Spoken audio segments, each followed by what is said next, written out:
Pressing unboxing video. This is where I take a box of issues that one of my customers has sent me, open them up, review them, totally blind. I have no idea what's in this box right here.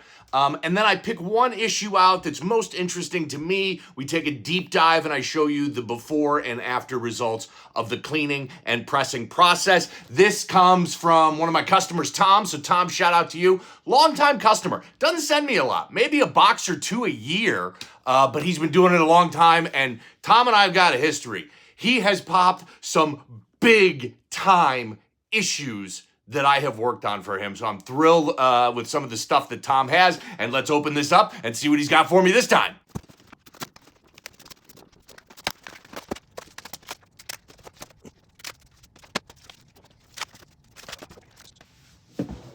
Okay, got some really cool stuff here. What I love about Tom when he sends me stuff, he's way into notes. So I'm going to have to take some of the notes off of these so you can see them better. But let's get started here first. This is interesting. Don't see a lot of these. What the heck is that? Hockey Digest. This is from May 1980. You got Wayno, the great one right there. This is obviously a pretty tiny publication. Yes, CGC will grade these. Let's talk a little bit about that. Also, PSA will grade them as well. The exact specifications are a little different between CGC and PSA. The biggest difference is CGC goes up to a 1/2 inch thick. PSA only does 1/3 of an inch thick. Keep that in mind if you're looking at dimensions. There's a lot of modern swimsuit issues, a lot of game programs, Super Bowl programs that are thicker than 1/3 of an inch and will not fit in the PSA slabs. Those will have to go to CGC. Yeah, they do slab these small ones.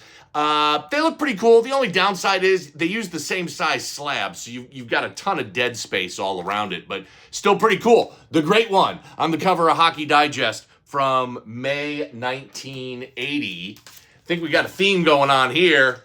This is beautiful. Oh, are you kidding me? Come on. Wayne Gretzky, February 15th, 1982, certainly one of his earlier ones.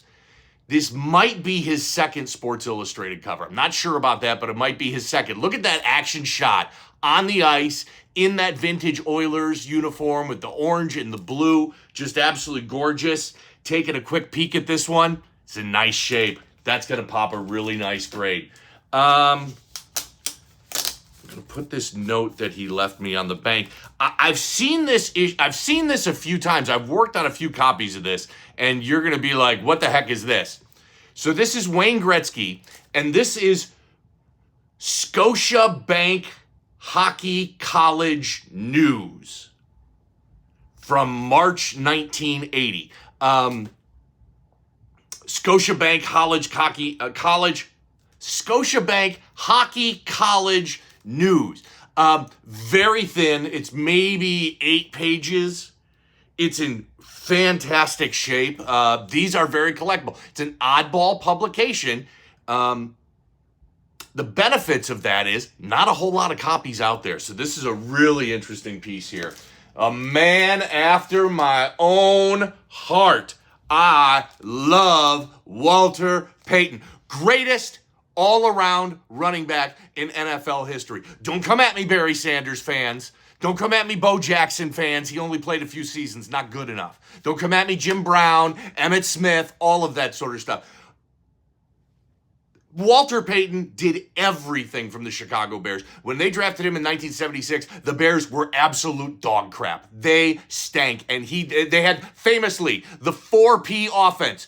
Payton, Payton, Payton, and punt. And by the way, occasionally Payton was the punter. Yeah, he was the backup kicker for the Bears and would occasionally punt the ball. The guy is just incredible. He did it blocking, rushing, receiving. He has 8 career touchdown passes. Not receptions, passes. Walter Payton, the greatest running back in NFL history. I will die on that hill. Taken from us way too soon from liver cancer. Just an absolute gorgeous cover. It is a subscription issue. It is Walter Payton's first Sports Illustrated cover, November 22nd, 1976. This is a gem. Crazy. I think this issue is underrated. I think one of the reasons is not a whole lot of them out there, especially newsstand issues. really, really tough to find. And so you just don't hear much about Walter Payton's first Sports Illustrated cover. And again, I think it's because there's just not that much supply. Total banger. Banger!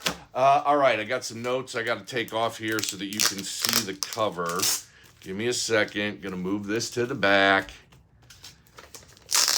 Move these notes to the back so I can see what's going on. Okay. Yeah, no surprise. Another Wayne Gretzky Goal magazine. So this says 1979. It says copyright 1979. I'm not quite sure if that's really 79 or what month, but this is really interesting.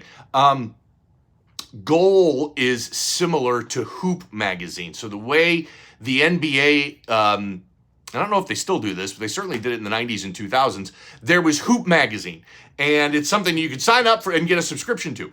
But it was also the game program that was sold in every NBA arena. Same thing with Goal. It's a magazine, you can sign up for it, but it's also the game program that was at NHL arenas. Now, there was a slight difference, is usually there would be a scorecard when you would buy it at the stadium. You wouldn't get that scorecard when you had a subscription. So, beautiful shot of the great one there on Goal magazine from, I'm assuming, 1979. Now, normally, we'd take a look at that Payton and do a deep dive into that Walter Payton issue. But I'll pick one of these Gretzky's since there's so many Gretzky's. So let's do that and take a look at the before and after results. I picked this issue because I don't think that I've ever worked on one of these before. I've worked on copies of Goal magazine that had Gretzky on the cover, but not this specific issue. So let's dig in and get right to it. Got a tiny bit of spine curl right there. Look like a little baby spine tick right there.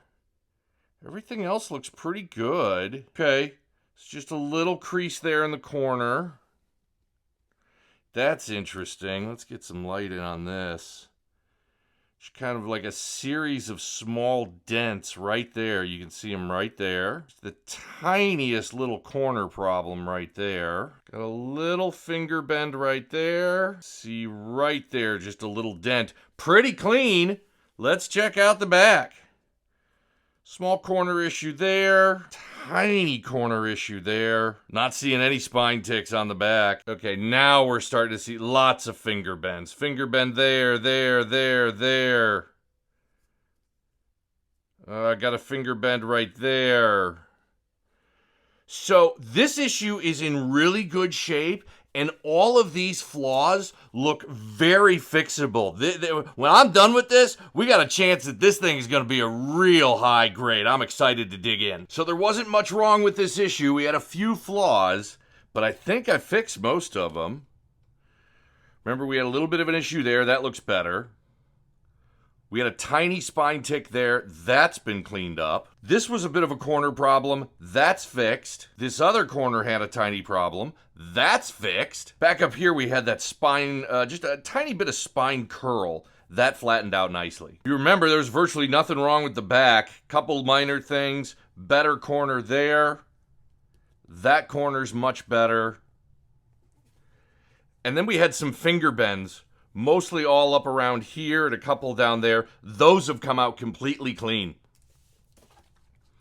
Here's what I'll say. This is an absolutely beautiful piece, and it came out spectacular. I mean, I cannot wait to get the results from my customer as to what grade this ends up getting. Man, was this a beautiful piece. This is the first time in the history of pressing unboxing videos that I am going to be able to make such a high projection. Before pressing and cleaning, I would have projected this at a 9.0. My new grade projection, it's officially 9.6, but I think there's a 50-50 chance that this one could pop that ultra coveted 9.8. Again, this is my customer Tom's. I appreciate you, Tom. Please give me some updates. I cannot wait to see what grade this ends up getting. I appreciate you watching these videos. Thanks so much.